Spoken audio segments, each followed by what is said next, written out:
টাকা দিয়ে সব কেনা যায় না। টাকা দিয়ে চরিত্র কেনা যায় না। টাকা দিয়ে বিশ্বাস কেনা যায় না। টাকা দিয়ে নৈতিকতা কেনা যায় না। টাকা দিয়ে ক্লাস হওয়া যায় না। টাকা দিয়ে ইন্টিগ্রিটি ডেভেলপমেন্ট করা যায় না। টাকা দিয়ে ভালোবাসা কেনা যায় না।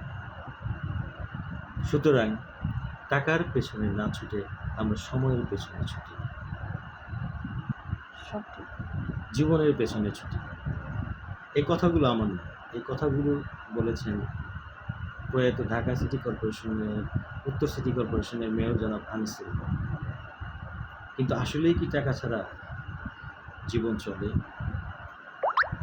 সেদিন পত্রিকায় একটা খবরে দেখলাম টাকার অভাবে আইসিইউতে গিয়ে অসুস্থ স্ত্রীকে গলা টিপে হত্যা।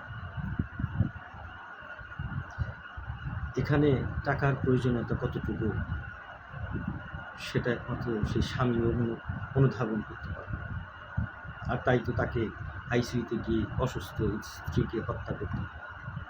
আসলে আমরা অনেক বড় বড় কথা বলতে পারি, কিন্তু বাস্তবতা কী জিনিস সেগুলো সেই বলতে পারে যে তা মোকাবেলা করতে